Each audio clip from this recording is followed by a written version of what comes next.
పయోముఖ విషకుంభం అంటారు. అంటే మనిషిలా కనబడే నిలువెత్తు విషం.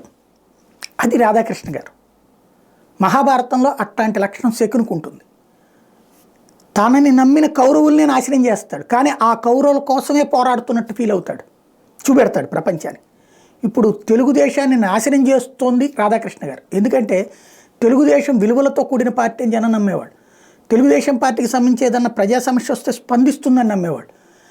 అట్లాంటిది చంద్రబాబు గారిని పూర్తిగా పెర్వర్టెడ్గా మార్చేసి వన్ సైడెడ్గా తీసుకెళ్ళి అక్కడ కుల ఉన్మాదాన్ని రెచ్చగొట్టినటువంటి వాళ్ళు మొట్టమొదటి రాధాకృష్ణ. చివరికి ఆయనతో పోటీ పడడం కోసం ఇప్పుడు రామోజీరావు గారు కూడా ఆ స్థాయికి దిగజారిపోయారు. పెద్దవాళ్ళు కాబట్టి వాళ్ళని గురించి ఆ మాట అనడం తప్పని నాకు అనిపిస్తుంది చాలాసార్లు. కానీ ఆ పత్రికలు చూస్తున్నప్పుడు అసహ్యంతో ఆ మాట అనక తప్పని పరిస్థితి వచ్చింది. ఎందుకంటే ఓ పెద్ద వ్యవస్థ నడుపుతున్నారు, ఎంతోమందికి ఉద్యోగాలు ఇచ్చారు, కాబట్టి అట్లాంటి వాళ్ళని అనకూడదు అనుకుంటా. కానీ సమాజాన్ని కలుషితం చేస్తున్నప్పుడు ఎవరో ఒకళ్ళు మాట్లాడకపోతే కనీసం ఈ సమాజంలో ఒక ముళ్ళుకర్ర లేకపోతే ప్రమాదం అనిపిస్తుంది అన్నమాట. అందుకోసం మాట్లాడుతుంటా.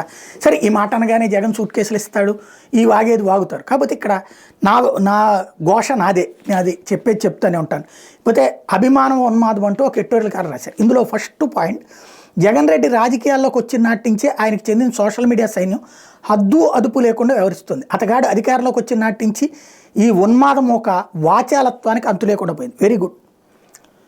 సోషల్ మీడియా గురించి అట్లా రాయాలి. మరి తెలుగుదేశం టైంలో చేసింది ఏంటి సార్? షర్మిలని ప్రభాస్ కంటగట్టింది ఎవరు సార్?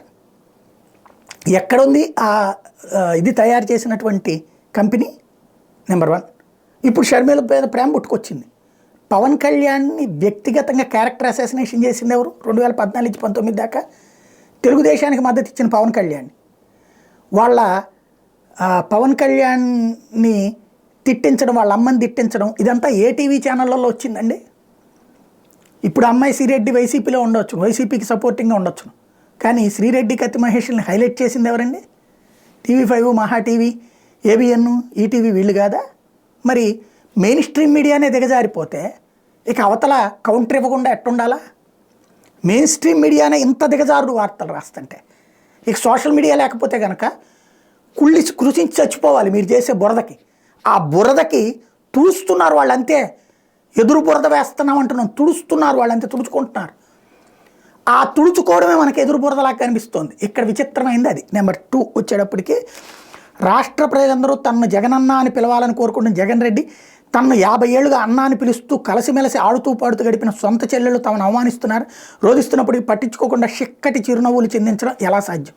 ఇది ఖచ్చితం, నో డౌట్ అందులో. మరి ఆమె చేస్తున్నది అదే కదా, వాళ్ళిద్దరు చేస్తున్నది కూడా.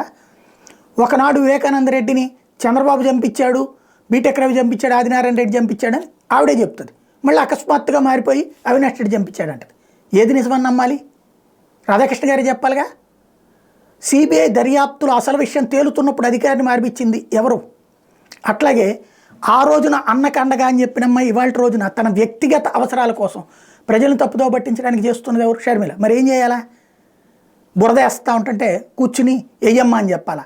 ఈనాడు, ఆంధ్రజ్యోతి ఏకంగా పేపర్లే రాసేస్తున్నాయి బురద అంతా. మరి అప్పుడు ఏం చేయాలి? వాళ్ళ సోషల్ మీడియా మూసుకు కూర్చోవాలా? ఇది నెంబర్ 2 పాయింట్. లేకపోతే షర్మిల రాజశేఖర రెడ్డిగా పుట్టిందని విజయమ్మ చెప్పుకోవాలా? ఈ పదాలు ఏదో గట్టంగాడు ఎవడో రాశాడు, దానికి సంబంధించి కంప్లైంట్ పెట్టారు, అది ఎవడు తయారు చేశాడో తెలియాలి, అది ఖచ్చితంగా తప్పే. ఏది రాజశేఖర రెడ్డికి డైరెక్ట్ పుత్రిక కాదని అనేటువంటిది. బట్ అది ఎక్కడో సోషల్ మీడియాలో ఒక ఏదో రాస్తే దాన్ని ఎడిటోరియల్ కాలం ద్వారా అందరికీ పరిచయం చేసే ప్రయత్నం చేస్తున్నారు. సరే, ఇది రాయడంలో తప్పని చెప్పను నేను. అయితే ఓ బ్రాహ్మణ్ణి పెళ్లి చేసుకున్న షర్మిల రెడ్డి కాబోదనే మరో దిక్కుమాల వాదాన్ని కూడా తెరపైకి తెచ్చారు. బ్రాహ్మణులు అయితే రాజకీయాలకు పనికిరారా? ఎవరన్నారు అసలు బ్రాహ్మణులకి? ఇక్కడ బ్రాహ్మణులని రెచ్చగొట్టడం జగన్ మీద. ఎందుకంటే మిరాసి వ్యవస్థ రద్దు చేసి చంద్రబాబు నాయుడికి మళ్ళీ మిరాసి వ్యవస్థను తీసుకొచ్చింది జగన్మోహన్ రెడ్డి. బ్రాహ్మణులకి ఆ గుళ్ళకి సంబంధించినటువంటి అధికారాలు ఇచ్చింది జగన్మోహన్ రెడ్డి. కాబట్టి బ్రాహ్మణుల్లో జగన్కి ఎక్కడ ఫేవర్ అవుతుందని వాళ్ళని రెచ్చగొట్టేటువంటి ప్రయత్నం.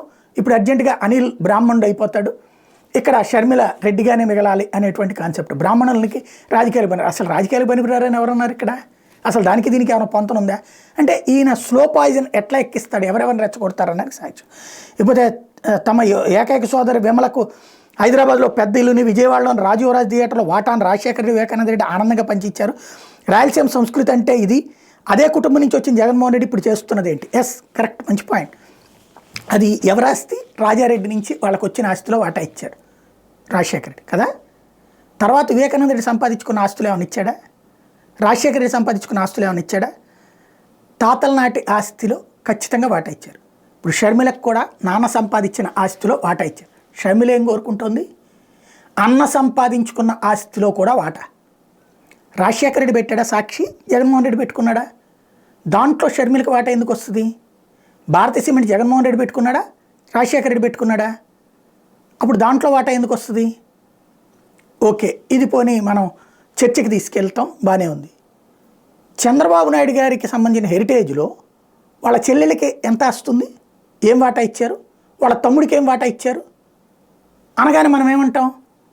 ఆయన సొంత ఆస్తి వాళ్ళ కుటుంబం సంపాదించు. ఇప్పుడు అంతే కదా. ఈ కూడా జగన్ ఏ వ్యాపారాలు అయితే పెట్టుకున్నాడో వాటిట్లో తను జైలుకు కూడా పోవాల్సి వచ్చింది. మరి దాంట్లో అయితే జైల్లో వాటా తీసుకోలేదు కదా చెల్లెలు. దాంట్లో వాటాలు కావాలంటే వచ్చిన వివాదం అన్నది ఇప్పుడు ఈయన చెప్పేదాన్ని బట్టి అర్థమవుతుంది.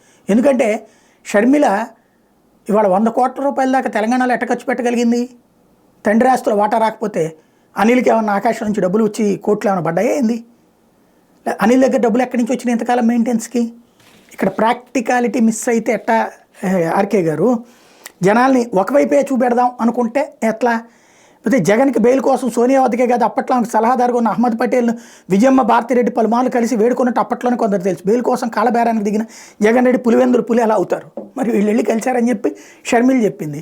మరి వాళ్ళు విడిపెట్టారా? అప్పుడు పోనీ జగన్ ఏమైనా పార్టీ పెట్టడం మానేశాడా? జగన్ మరి ఎదురు తిరిగాడు కాబట్టి పులి అయ్యాడు. ఇంకోటి, మరి ఆ తర్వాత మాత్రం ఎందుకని చెప్పి సోనియా గాంధీ ఇవ్వలేదు అవకాశం? తన కేసుల నుంచి ఎందుకు కొట్టేయలేదే మరి సోనియా? ఎంతకాలం పాటు ప్రజలను మోసం చేస్తారు? అంటే జగన్ మీద అపారమైన ద్వేషంతో ఎడిటోరియల్ కాలం రాస్తాడు. చంద్రబాబు నాయుడు గారి మీద భువనేశ్వర్ గారి కంటే ఎక్కువగా ఆర్కే గారు ప్రేమిస్తాడు అనడానికి సాక్ష్యం. సరే, ఆయన జర్నలిస్ట్ అనేటువంటి ఒక ముసుగుంది కాబట్టి నడిచిపోతుంది.